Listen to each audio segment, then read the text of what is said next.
السلام علیکم ورحمۃ اللہ وبرکاتہ۔ ناظرین کرام، امید کرتا ہوں کہ آپ سب خیر و عافیت سے ہوں گے۔ آج ہم نورانی قاعدہ کی تختی نمبر 21 حروف مقطعات کے بارے میں پڑھنے جا رہے ہیں۔ اس میں ہم جانیں گے کہ حروف مقطعات کا معنی و مطلب کیا ہوتا ہے، حروف مقطعات کو کیسے پڑھا جائے گا۔ تو سب سے پہلے ہم اس کے معنی و مطلب کے بارے میں بات کروں۔ اس کا معنی، حروف مقطعات کا معنی و مطلب کے بارے میں اللہ رب العالمین ہی اس کے بارے میں جانتے ہیں۔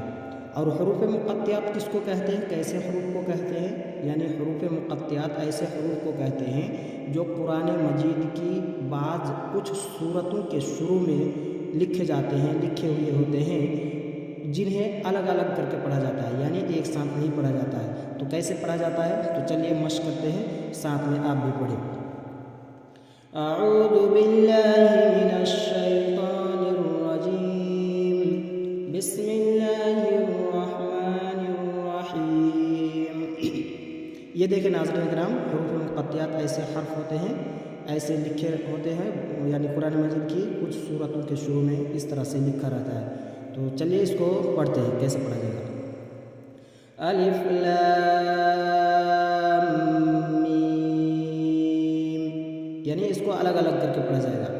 دوسرا دیکھیے، الف لام میم صاد، یعنی اس کو لمبا لمبا کر کے کھینچ کر کے پڑھا جائے گا۔ اگلا دیکھیے ناظرین کرام، الف لام را، الف کے اوپر کوئی مد نہیں ہے، اس لیے الف کو بالکل بھی ہم نہیں کھینچیں گے۔ لام کے اوپر مد ہے تو لام کو ہمیں لمبا کر کے کھینچ کر کے پڑھنا ہوگا۔ اور را کے اوپر کھڑا زبر ہے، کھڑا زبر کے بارے میں ہمیں معلوم ہے، ایک الف کے برابر کھینچ کر پڑھا جائے گا۔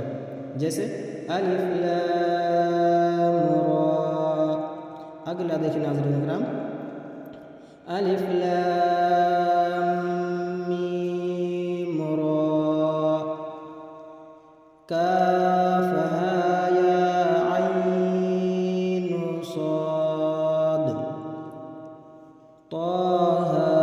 یہاں دونوں پہ کھڑا زبر ہے تو اس کو ہمیں صرف ایک الف کے برابر کھینچ کر پڑھا جائے گا۔ یہ بھی حروف مقطعات میں ہے، یہ سورۃ طہ کے شروع میں ہے، یعنی کچھ سورتوں کے شروع میں یہ سب لکھے رہتے ہیں۔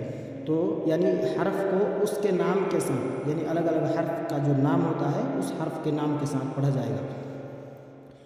جیسے طاسیم میم، طاسین، یاسین صاد، حامیم، حامیم، عین سین قاف، قاف، نون۔ الحمدللہ ناظرین کرام، آج ہم نے تختی نمبر 21 حروف مقطعات کو پڑھنا سیکھا۔